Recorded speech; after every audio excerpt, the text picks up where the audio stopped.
सफल बने, समर्थ बने, पावन बने जीवन। मीठी मुरली सुन के पाए सुख सघन। आज का चिंतन, आज का चिंतन। ओम शांति। Good morning. स्नेह का सागर शिव बाबा अपार स्नेह देकर हम बच्चों को आप समान बना रहे हैं, दिव्य शिक्षाओं से सजा रहे हैं। तो आज ऐसे प्यारे मीठे बाबा हम बच्चों को कह रहे हैं, जब तक आत्मा पाठ में है तब तक उसे 100% रेस्ट मिल नहीं सकती। रेस्ट मिलती है निर्वाण धाम में, वहाँ कोई पाठ नहीं है। साथ में बाबा पूछ रहे हैं, जो बच्चे चलते चलते पढ़ाई से थक जाते हैं उन्हें फिर कौन से संकल्प आते हैं जो विकल्प का रूप ले लेते हैं। बाबा कह रहे हैं, पहली बात है उन्हें बाप को छोड़ देने के अर्थात फारकती देने के संकल्प आते हैं। बाबा कहते हैं यह संकल्प आना भी विकल्प है, ऐसा संकल्प करना भी पाप है। पढ़ाई ना पढ़ना माना ही थक जाना, ऐसे बच्चे अपना खाना खराब कर देते हैं। और दूसरी बात है, अगर किसी बात के कारण कोई माता पिता से रूठ जाते हैं तो वो 21 जन्मों की बादशाही गंवा देते हैं। बाबा ने बहुत प्यारा सा गीत याद किए हैं, आज अंधेरे में है इंसान, आज अंधेरे में है इंसान। यह है भक्ति का गीत व प्रार्थना। किसके पास प्रार्थना करते हैं? भगवान के पास, परंतु घोर अंधियारा होने के कारण भगवान को जानते ही नहीं। तो सुने कौन? जब भगवान उन्हों की पुकार सुने तब आकर ज्योति जगाए। परंतु बच्चे भगवान को जानते ही नहीं तो सुनेंगे फिर कैसे? बाबा कहते हैं, अभी तुम सम्मुख बैठे हो, भगवान तुमको घोर अंधियार से घोर सोझरे में लेके जा रहे हैं। बाबा कहते हैं, बराबर उनकी यादगार प्रतिमाएं भी भारत में हैं भगवान का, परंतु समझते नहीं वो कब आते हैं, बिल्कुल घोर अंधियारे में हैं। तुम यहाँ आए हो ईश्वरीय विश्वविद्यालय में, जहाँ ईश्वर पढ़ाते हैं, मनुष्य से देवता बनाते हैं। यह नॉलेज तुम्हारे में भी नंबरवार समझते हैं। कोई तो अच्छी रीति समझते हैं, कोई पूरा नहीं समझने वाले भागंती हो जाते हैं, माता पिता से रूठ पड़ते हैं। तो बाबा कहते हैं, भगवान से रूठना माना ये भी पाप है। बाबा कहते हैं, पश्यन्ति कथन्ति फिर रूठ पड़न्ति। जानते हैं माता पिता से हमको 21 जन्म के लिए स्वर्ग की बादशाही मिलती है, फिर भी भूल जाते हैं। बाबा ने समझाया है, जिसको शांति कहा जाता है वो मिलती ही है शांति धाम अथवा निर्वाण धाम में। तो बाबा कहते हैं, सारे दिन में कोई ना कोई कर्म जरूर चलता है। हाँ, अल्पकाल के लिए रात के नींद को रेस्ट कहते हैं, क्योंकि आत्मा कहती है मैं सारा दिन काम करके थक गई हूँ, अब रेस्ट लेती हूँ। अपने को डिटच कर देते हैं। यह तो जानते हो, बाप रहते ही हैं शांति देश में।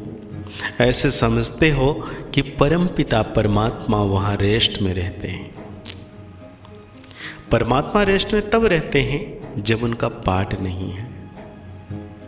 मुक्ति धाम में कोई काम नहीं करते। यह बड़ी समझने की बात है। बाबा कहते हैं, अभी तुम्हारी बुद्धि का ताला खुलता जाता है। बाप कहते हैं तुमको पता है मैं रेस्ट कब करता हूं?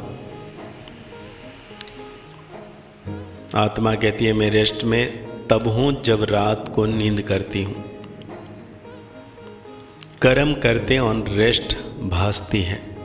सत्युग में ऑन रेस्ट का सवाल नहीं, ऑन रेस्ट करती है माया।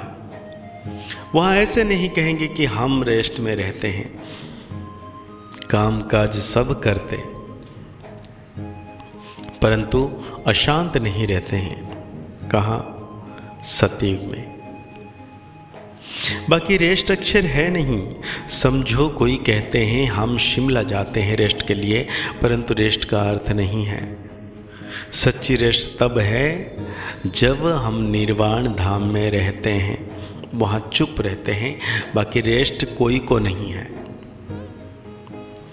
कोई कहे हमको 100% रेस्ट है तो यह रंग है, इसको अज्ञान कहा जाए। हाँ, यह जरूर कहा जाएगा पढ़ाई नहीं पढ़ने चाहते तो रेस्ट लेते हैं। ना पढ़ना रेस्ट लेना, यह तो फिर थकना हो गया, अपना ही खाना खराब करते हैं। समझाया जाता है, हे रात के राही थक मत जाना, स्वर्ग की राह पर चलते चलते थक मत जाना। रात के राही थक मत जाना, सुबह की मंजिल दूर नहीं, दूर नहीं। हो राही थक मत जाना, हो राही थक मत जाना, रात के राही। भगते माता पिता को फारकती देने का तो संकल्प भी नहीं उठना चाहिए। परमपिता परमात्मा जो ज्ञान का सागर है, ऊंचे ते ऊंचे हैं, उनको कोई भी जानते नहीं। भल ब्रह्मा विष्णु शंकर अथवा लक्ष्मी नारायण को जानते हैं, परंतु भारतवासियों को यह पता ही नहीं लक्ष्मी नारायण ने राज्य कब लिया और किसने दिया। माया ने बिल्कुल ही घोर अंधियारे में डाल दिया है। बाप आकर समझाते हैं, रचता बाप मनुष्य सृष्टि की रचना कैसे रचते हैं, यह तो कोई भी नहीं जानते। बाप ही आकर बैठ समझाते हैं, प्रजापिता ब्रह्मा को क्रिएटर नहीं कहेंगे। भल प्रजापिता कहा जाता है, परंतु वो रचता नहीं है। मनुष्य कहते हैं हमको अल्लाह ने पैदा किया, निराकार फादर को ही रचता कहेंगे। रचता बाप को जरूर मनुष्य ही जानेंगे, जानवर तो नहीं जानेंगे। जानवर तो मुख से नहीं कहेगा कि हमको परमपिता परमात्मा ने रचा है। मनुष्य कहेंगे कि हमको भगवान ने रचा है। तो बाप बैठ समझाते हैं, तुम देखो ये रचना कैसे रची। पहले पहले रचना होती है मुख वंशावली की। बच्चे को बड़ा होकर फिर बाप बनना है। यह बेहद का बाप कहते हैं, देखो मैं भी कैसे रचना रचता हूं। इनमें प्रवेश कर इनको मुख द्वारा कहता हूं, हे आत्मा तुम मेरी हो और मैं तुम्हारा बाप हूं। इस समय है घोर अंधियारा। बाप आकर रोशनी करते हैं। तब तो ब्रह्मा की रात, ब्रह्मा का दिन गाया हुआ है।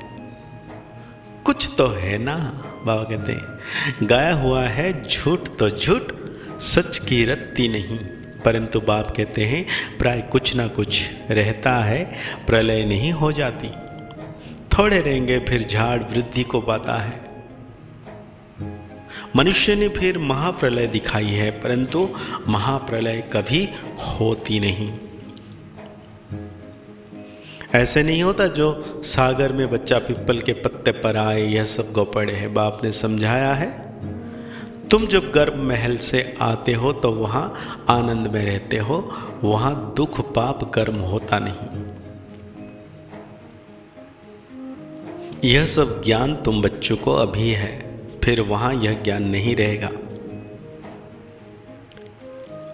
हम ऐसे 21 जन्म राज्य करेंगे फिर गिरेंगे, वहाँ यह ज्ञान नहीं रहता।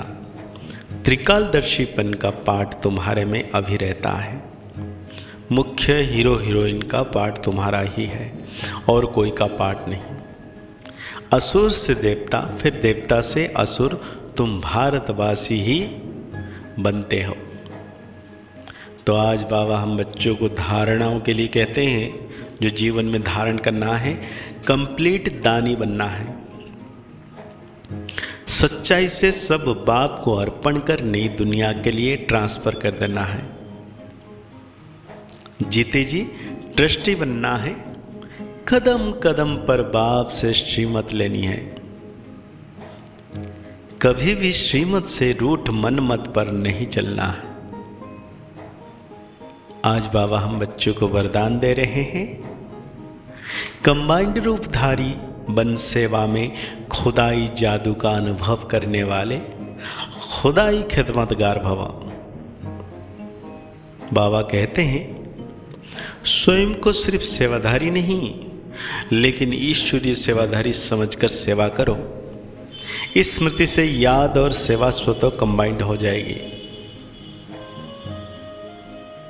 जब खुदा को खिदमत से जुदा कर देते हो तो अकेले होने के कारण सफलता की मंजिल दूर दिखाई देती है। इसलिए सिर्फ खिदमतगार नहीं लेकिन खुदाई खिदमतगार हूँ, यह नाम याद रहे तो सेवा में स्वतः खुदाई जादू भर जाएगा और असंभव भी संभव हो जाएगा। आज बाबा हम बच्चों को स्लोगन दे रहे हैं, कर्मयोगी बनना है तो कमल आसनधारी, मतलब न्यारे और प्यारे बनो। जल में रहते हुए, मन पंख में रहते हुए न्यारे और प्यारे।